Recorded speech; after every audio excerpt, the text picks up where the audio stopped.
Okay, so in today's chat, this one's going to be probably a 3-part series. I don't know if I'm going to do all 3 back to back or whether I'll space them out. I haven't decided yet. But it's all about the secret life of color. Okay, and this one is part 1. So these are ancient and sacred colors we're going to talk about. Morning, Deb, as well. So, yeah, I thought it, oh my God, I haven't been coughing all week and then I start today. All right. So this is more about like the history of color, which I thought would be fun to have a chat about and interesting as well. So last week we talked about how colors affect our emotions and moods and everything. But this week I want to go sort of one step further, because sort of every time we reach for our pastel sticks, we're not just picking up a color, we're kind of holding a piece of history. So it's really interesting, especially with pastels, because they are nearly pure pigment. So I don't know, I just thought it would be interesting to find out where those pigments come from. Okay, so some pigments were worth more than gold. Others were dangerously toxic, and one was even made from mummies. Yes, real mummies. So I'll share that creepy little tale a bit later. So today we're going to look at 3 of the most fascinating ancient pigments, which are Ultramarine Blue, Vermilion Red, and Ochre. So we'll talk about where they came from, how they were made, which artists sort of used them, and why they carried such powerful symbolism. All right, good morning. Am I from the pharaonic era? I have no idea. I'm hopeless at history. Yeah, Aaron as well, and Bev. I literally dropped history the minute I could, which was, I think, we all had to do it in year 8. So in year 9, I think we were allowed to drop a couple, and history went out. History, geography, and then I tried to drop science as quickly as possible as well. So yes, I will be, a lot of this is not straight out of my head. Okay, so I just thought it would be interesting, because when it relates to something I'm actually doing, like using pigments in my paintings, then I'm interested. But when a teacher is trying to teach me something about history that, you know, I don't care about, then it doesn't sink in. Okay, so I'll just share my screen for a second. I'm going to be flicking back and forth a little bit. Where is that? There. Okay. Morning, Julie and Andrew as well. Actually, hold on. I need to bring that up first. Oh my God. There we go. Share. That's what I want. Okay, so we're going to talk about ultramarine blue first. So it's derived from the gemstone that's called lapis lazuli, and it's mined mostly in Afghanistan's mines. To get ultramarine pigment, artisans crush the stone, mix it with resin, wax, and lye, and carefully separated out the blue particles, which you can imagine was incredibly labor intensive. So the first extraction gave a rich, pure blue, while later extractions were duller and then therefore cheaper. So in medieval Europe, ultramarine was more expensive than gold.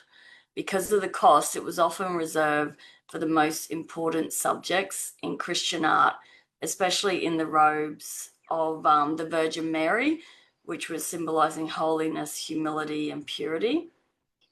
And patrons sometimes had contracts specifying how much ultramarine the artist had to use in the painting, which is pretty cool. Michelangelo famously left parts out. He left parts of the Sistine Chapel unfinished because his patrons couldn't afford enough ultramarine. And then Jan van Eyck layered ultramarine in his rich ore glazes to create luminous blues, and Vermeer in the 17th century used ultramarine lavishly in works like Girl with a Pearl Earring, even though it nearly bankrupted him. Can you just let me know if you can see the painting of the girl with the blue earring? I just wanted to make sure it is, the screen is actually changing while I am, or can you still oh no, it's all right, I can tell. Cool, it's working, yay.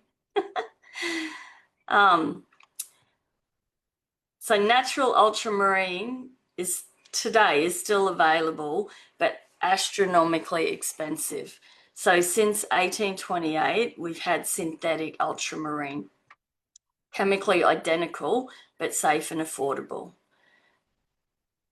So different pigments have different natural crystal structures. So ultramarine and cobalt blue, for example, tend to form coarser or more angular particles compared to something like iron oxides that are in the ochres or carbon black. So when ground into pastels, these sharper particles can feel scratchier against the paper. So to keep the colour strong and not chalky, manufacturers sometimes use less filler and binder with high tinting strength pigments like phthalo blue. That makes the stick denser and can feel firmer in the hand. In contrast, pigments like yellows or earth tones often need more filler to build them up, which makes them feel softer and creamier. So I don't know if you've noticed, but I have in all different pastel stick brands, the is it the cobalt or ultramarine? I think it's more the ultramarine. Are really scratchy, even in my schminky set, which are all beautiful and soft. As soon as I start to get into those type of blues, they feel a lot scratchier, and that's sort of the reason why.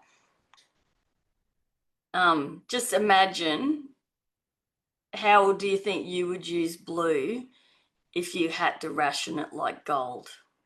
Would you use it as freely as we do today? Probably not, I would say. So it's quite cool to imagine like these paintings of the girl with the pearl earring and that, the cost of the blues in it, and that made those paintings even more expensive. Okay, so the science behind the ultramarine's color, it has a red-violet undertone. So the way ultramarine scatters light means it doesn't reflect a pure sort of sky blue. Instead, it has a bias towards the violet end of the spectrum, which can look like it contains a hint of red. So compared to other blues, like cobalt blue, for example, leans slightly more towards the green, while ultramarine leads towards the violet. So that's why ultramarine can feel warmer or richer. So for example, this cat I did, sorry, we did it in a monochrome, so all blues.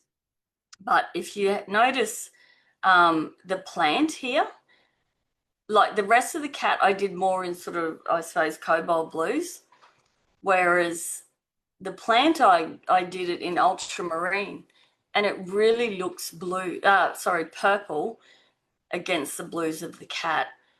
Yeah, and that is why, because the ultramarine lends itself towards the those reds.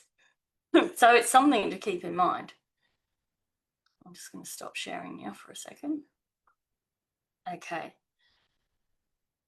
So painters have always noticed this, so that violet undertone is why ultramarine pairs beautifully with warmer colours like the ochres and siennas. It sort of balances them. If you mix ultramarine, cadmium red, or alizarin crimson, you'll get deep purples because that reddish bias in the ultramarine plays along with the red pigment. So modern pastel and paint makers sometimes adjust their ultramarines Some brands make a green shade of ultramarine and a red shade of ultramarine, depending on the tinting. So just remember, ultramarine doesn't literally contain red pigment, but it's got that natural violet bias. So that's why when you paint with it, it feels sort of more spiritual, dramatic, and slightly warmer than sky blues or phthalo blues. I'm just going to check comments. It's an amazing color used to mix with everything. Yeah. Yes, I love that cat too. I think it turned out really good. And I also loved a lot of my other students were doing, well, I got them all to pick different monochrome colors. Like, so some were done in reds and some were done in ochres and pinks, and that they all looked amazing. All right, so you can compare the big three blues, which is ultramarine, cobalt, and phthalo. Okay, so ultramarine, it's a warm blue because it leans towards violet, of course. We just established that. So I've got where am I going? Ultramarine here. And oh, hold on. Just trying to hold up and see what I'm doing. Okay, an ultramarine. I'll have to go this way. Here, no, here and here. Okay, so what I've done on this little swatch, it's a little color swatch to see how they react with other colors, because when we're doing backgrounds and that, we blend different colors together. So it's very handy to know. Okay, so when you're mixing it with say reds, it will create really rich purples, and it can dull yellows into more warm earthy greens over here. The yellows, it was a bit hard to see. I didn't have a like pure ultramarine, pure phthalo, and pure cobalt. I had to use tints of them, so not quite as noticeable. Whereas cobalt is a neutral blue. Okay, so it sits more in the middle, so it's neither strongly green or violet. Because it's neutral, it behaves predictably, so it doesn't shift too green or too purple. So that's the one in the middle of both of the swatches here. So you could use it for daytime skies, water, or anywhere that you want a true natural blue without the extremes. Whereas ultramarine, I didn't mention that you could use that for dramatic skies at dusk, maybe, or shadows in skin tones, and for areas where you want more depth and mood. And then you got phthalo green, which is the N1, and it lends towards green, so it's a cooler blue. Okay, so it creates more turquoise when you mix it with greens or yellows, and makes cooler violets and when you mix it with reds. So they're a good use for it would be for tropical seas, lush foliage, maybe shadows in those as well. So yeah, so it's just interesting to know that each of those blues, so when you pick up a blue, start to try and think about where you're putting it and what it's going to suit better. I will have, for any of my members, we'll have all this as a kind of a PDF with all the details under our colour lessons. Just, yeah, it's just something, don't just grab any old blue, maybe start to think about what you're mixing it with and whether you want it cooler. I know, like I always say, when we're doing our paintings, cooler colours recede and warmer colours come forward. So say for those backgrounds where you have like trees and bushes and forests, and then say an animal in the front, then maybe it's smarter to use a cooler blue if you're putting that in there to create sort of those dense foliage colors. You need to mix some greens and blues together. Then maybe it's smarter to use a phthalo blue because it is cooler and it will help recede. Okay, if you know what I mean. Whereas the ultramarine is warmer, so it will come forward. So in the case of my cat, actually, let me just go back to that. it has worked really well. Unintentionally, mind you, I didn't think about this, but it wasn't until I started using the ultramarine that I realized it was really purple. But because it's warmer, it brings it forward and the cat, and it can definitely, not just is it overlapping the cat, but it's definitely feels like it's closer to us than the cat is. Even though they're as sharp as each other, the details on both the cat and the plant, um, it's definitely bringing it forward because it's warmer. All right, I'm just checking comments again. No, it's all good. Okay, so all right. Now let's talk about red, Vermilion Red. Hold on. Okay, so Vermilion Red, it's bold but deadly. So the natural source was cinnabar, which is a mineral formed of mercury sulfide. So early cultures from ancient China to the Romans crushed cinnabar to make paint. So the ancient method was to grind natural cinnabar into a fine powder, and this released dangerous mercury vapors and dust. And but later alchemists discovered how to heat mercury and sulfur to produce a synthetic vermilion, which was brighter. But both methods were very highly toxic, so long-term exposure could cause mercury poisoning. Because it was bold, rare, and costly, vermilion symbolizes power, wealth, and vitality. And in ancient Rome, generals had their faces painted with vermilion during triumphal parades. In China, vermilion was the color of life and immortality, used in temples, palaces, and imperial seals. In manuscripts and paintings, it often marked the most important details. And in Europe, it was linked with royalty, wealth, and sometimes danger. So vermilion has high opacity. It covers other colors really strongly.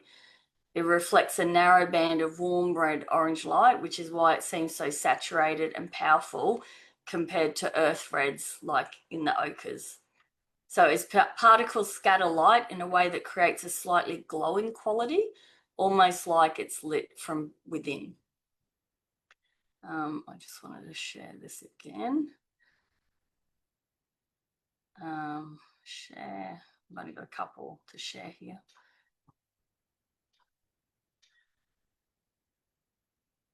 So Roman murals in Pompeii are full of vermilion red. You can still see them today. Medieval manuscripts often use vermilion for the headings and the illumination. Alchemists who experimented with mercury sometimes went mad from exposure, feeding the legend of the mad alchemist. So mercury is completely poisonous, as we all know. It affects the nerves, kidneys, and brain function. So historical artists and pigment grinders often suffered from illness. Over time, vermilion can darken or turn brown when exposed to light and air. So this is because of the red HGS slowly converts to a different black form of mercury sulfide. Many of the old paintings have dulled reds because of this. But today, true vermilion is rarely used because of the mercury toxicity. Instead, we use cadmium reds or modern organics that mimic its fiery glow without the danger. So these mimic the brilliance of vermilion without the toxicity or the tendency to darken. Now let me go to this one. So, so the red still carries that sense of vitality and danger today. So think about how using a strong red can instantly dominate your painting. So when you pick up a vibrant red pastel today, just remember that old masters risked their health to create some fiery effects. We're lucky to have safe, stable reds now that still carry all the drama without the danger.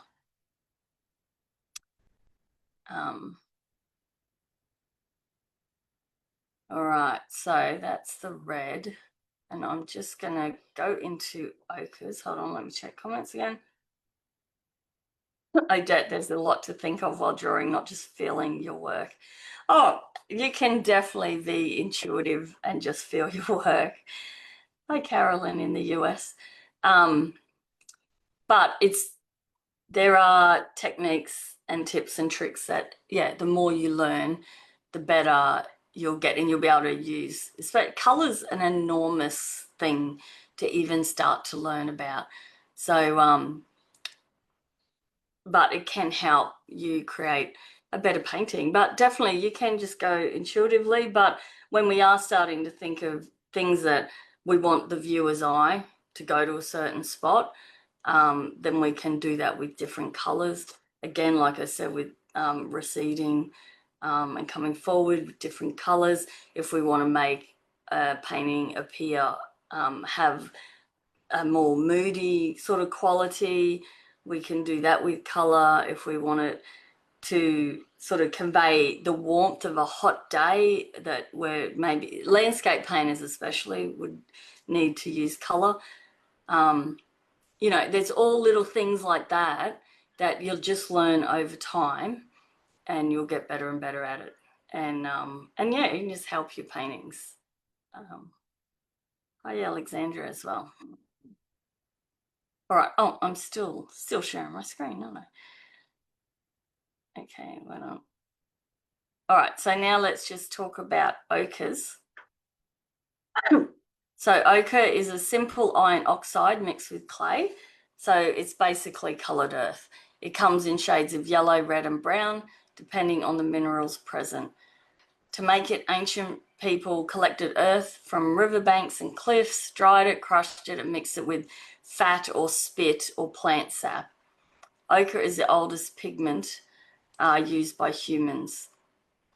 Archaeologists have found it in caves dating back over 100,000 years. So it is one of the earliest pigments. Ochre is deeply connected to humanity itself, found in prehistoric cave paintings, which I can't pronounce the cave, so I'm not even going to. So they're over 30,000 years old over in France, I think it is, to depict animals in human hands. And of course, Indigenous cultures around the world still use ochres for ceremony, body paint, and storytelling. Because it is literally the earth turned into paint, ochre symbolizes connection to land, ancestry, and survival. So the Aboriginal rock paintings in Australia use natural ochres from the land, and it carries deep cultural and spiritual significance tied directly to country and story. Shop sharing there. So in the Renaissance art, ochres were common underlayers. So they provide a warmth and stability beneath brighter colours. So they were sort of the trusted workhorses used for those underpaintings and the skin tones and warm glazes. So even today, many plein air painters love the grounding effect of ochres and siennas, and a lot of, especially oil painters, will do a base in an ochre, like an underpainting. Most start that way all the time, and it just, yeah, brings warmth to their paintings.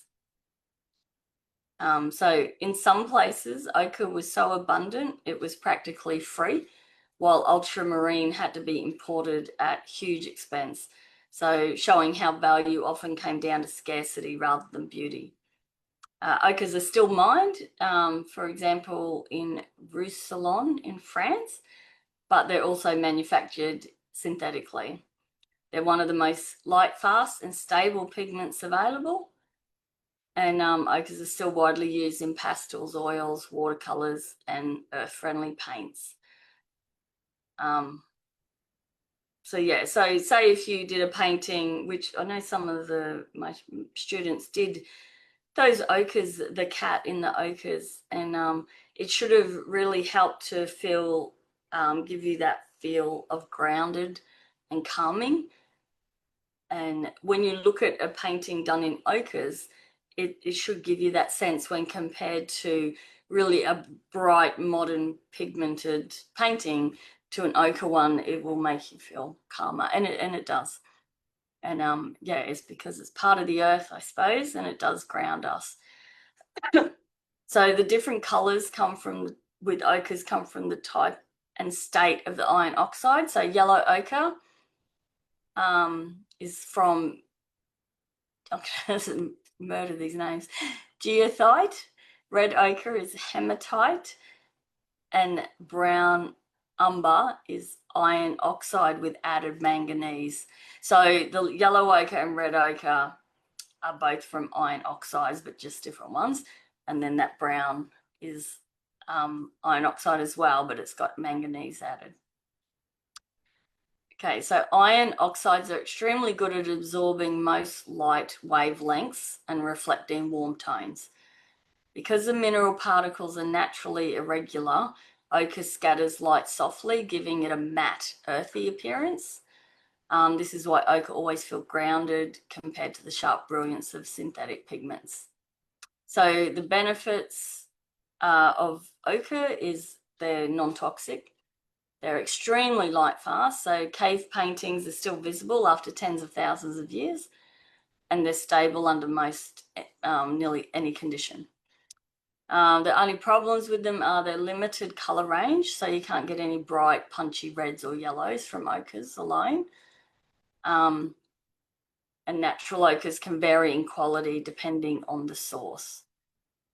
Okay, so when you reach for an ochre pastel, you're not just shading with a warm brown, you're using a pigment that connects you to the very first humans, or very first artists, in human history. So that's interesting, isn't it? So there's a bit of history there. Oh wow! I don't visited the Lascaux caves. I can't say it. I need to be able to speak French, and I can't. They tried to teach me in school that as well, and I dropped that one straight away too. So yeah, quite amazing. Hold on, let me just one more. They're our three main pigments I want to talk about today. So hopefully I've shared a little bit of light on some colors. Like I said, this could be a bit of a series over a few weeks. We can talk about different colors. But then I also this one was interesting too. This is a strange pigment story. So in the 1800s, artists could buy a paint literally called mummy brown. And yes, it was exactly what it sounds like. So it was made up from ground up Egyptian mummies, both human and cat. So it was prized for its warm, transparent brown glazes. Some pre-Raphaelite artists used it until they discovered the grisly source. So Edward Burne-Jones supposedly buried his tube of mummy brown in the garden in disgust when he found out. But people quite often confuse mummy brown with caput mortuum, which is another pigment, which if everyone who knows me knows I love that colour. I always call it caput mortuum, and it always reminds me of, I'm one of these that was kind of confused. I thought it originated that colour from there, but caput mortuum, I'd prefer to say caput, is just an iron oxide. It's safe and mineral based, whereas mummy brown, thankfully, it died out once people realised both how disturbing and unsustainable it was.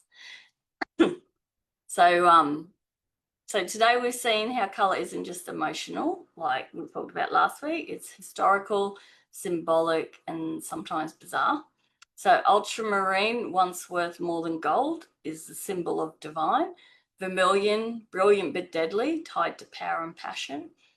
And ochre, the earth's gift, grounding us in human history.